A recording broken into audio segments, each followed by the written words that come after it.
Halo, hari ini kita langsung aja yuk. Kita deep dive ke salah satu program nasional yang lagi banyak dibicarain. Makan Bergizi Gratis atau MBG. Sumber kita kali ini dokumen resmi, petunjuk teknis atau juknis dari Badan Gizi Nasional BGN. Baru terbit Februari 2025.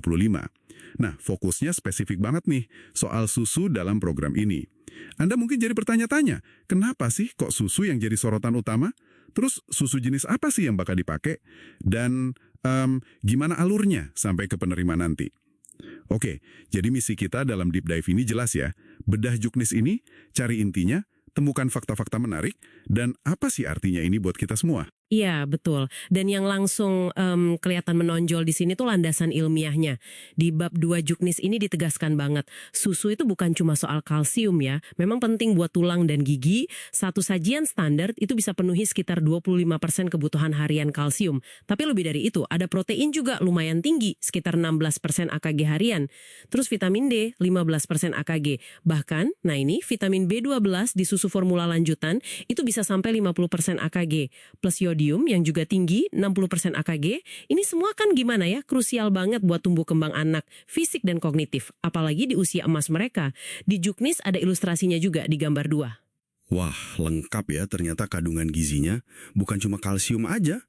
Betul, dan ini jadi relevan banget kalau kita lihat data BPS 2024 yang dikutip di juknis di halaman 26, konsumsi susu per kapita kita itu baru 16,27 kg per tahun. Wah, jauh ya dibanding negara tetangga. Jauh, Malaysia aja udah 36,2 kg. Ditambah lagi, kondisi sekarang kita masih impor sekitar 80% kebutuhan susu nasional. Wow, 80%. Iya, jadi program MBG ini diharapkan bisa jadi semacam game changer gitu, buat gizi kita dan industri susu juga. Oke, menarik. Mari kita bedah lebih dalam lagi juknisnya. Jadi, susu kayak apa sih yang bakal kita temuin di program MBG ini? Bab 3 ini kan detail banget ya. Sampai dibedain spesifikasinya. Tergantung siapa penerimanya. Ada anak sekolah dari PAUD sampai SMA, balita non-PAUD, ibu hamil, ibu menyusui juga. Iya, betul. Untuk anak sekolah dulu ya. Pilihannya itu antara susu UHT atau pasteurisasi. Oke. Tapi ada syaratnya, dan ini ketat. Salah satunya, ini yang tadi Anda singgung soal impor, wajib minimal 20% pakai susu segar dalam negeri, atau SSDN. Nah, itu dia, 20% SSDN. Kenapa ini penting menurut Anda? Ya, karena kondisi impor kita tadi yang 80%. Angka 20% ini bukan sekedar angka, ini upaya konkret buat dorong peternak lokal kita. Apalagi juknis juga nyebut, di halaman 30 itu, kalau 85% produksi susu lokal kita, itu datangnya dari peternak rakyat skala kecil. Oh, jadi mayoritas peternak kecil ya?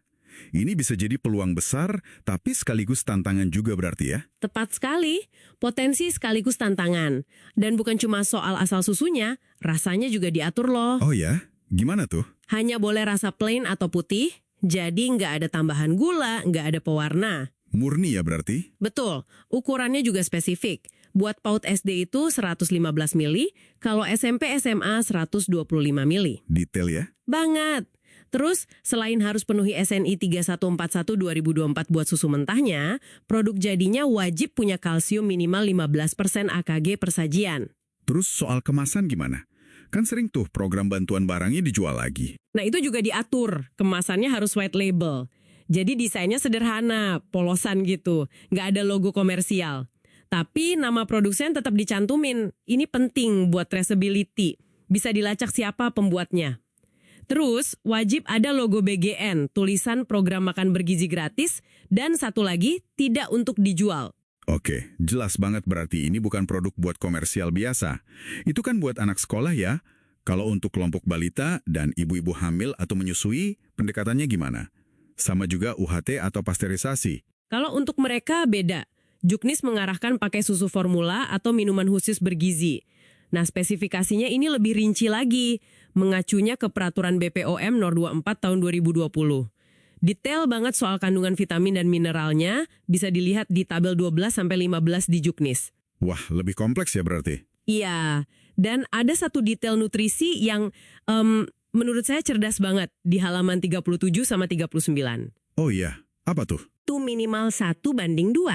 1:2. Maksudnya gimana tuh? Jadi kandungan vitamin C-nya minimal 2 kali lipat dari zat besinya secara molar. Tujuannya buat memaksimalkan penyerapan zat besi. Ini penting banget buat pencegahan anemia, terutama pada ibu hamil dan balita. Wah, itu detail yang spesifik banget ya. Jarang kepikiran loh kalau penyerapan zat besi bisa dioptimalkan lewat rasio dengan vitamin C di susu formula kayak gitu. Keren sih ini. Oke, standarnya udah jelas nih, detail banget. Tapi gimana mastiin susu berkualitas ini beneran nyampe?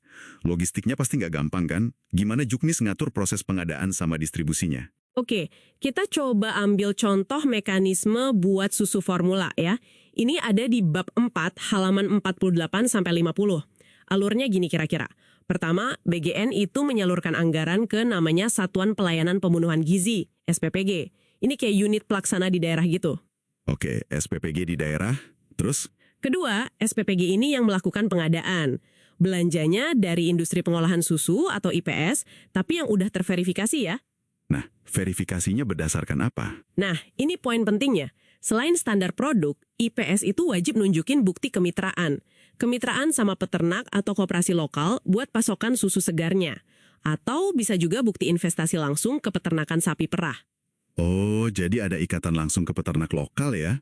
Itu yang tadi terkait 20% SDN juga berarti? Betul sekali, jadi ada keterkaitan langsung ke ekonomi peternak. Baru setelah itu, IPS mengolah susu sesuai standar yang udah ditetapkan, termasuk sertifikasi BPOM, halal, sama NKV. NKV itu nomor kontrol veteriner, buat jaminan produk hewan. Di tabel 16 ada daftar lengkapnya. Lengkap ya jaminannya? Iya, produk jadi dikirim ke SPPG. Nah terakhir, SPPG ini yang didistribusikan ke titik layanan akhir. Bisa posyandu, bisa puskesmas. Ya ternyata, rancangannya cermat banget. Ada standar gizi yang spesifik per kelompok usia, ada aturan kemasan ketat buat cegah penyalahgunaan, dan yang paling kelihatan nih, ada upaya sistematis buat ikut gerakin ekonomi peternak lokal.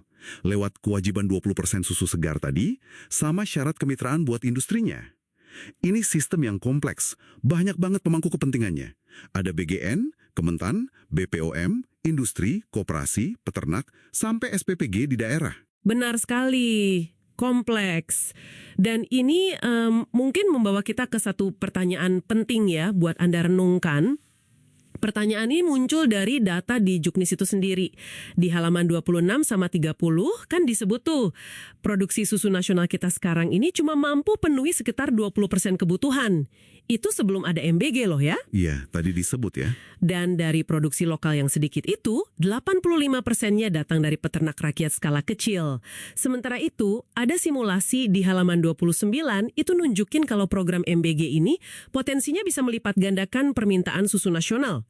Permintaannya bisa naik drastis. Wah, iya, logis sih. Nah, kewajiban minimal 20% susu segar lokal itu kan jelas stimulus besar buat mereka. Tapi pertanyaannya, seberapa siap sih infrastruktur peternakan rakyat kita yang sekarang dominan memasok lokal itu buat merespon lonjakan permintaan sebesar itu? Apa ya tantangan realnya di lapangan nanti? Dan mungkin ada nggak dampak tak terduga dari kebijakan ambisius ini, terutama buat para peternak kecil itu? Iya juga ya. Kesiapan peternak kecil kita menghadapi lonjakan permintaan ini. Betul. Sesuatu yang patut kita pikirkan bersama, kelanjutannya gimana?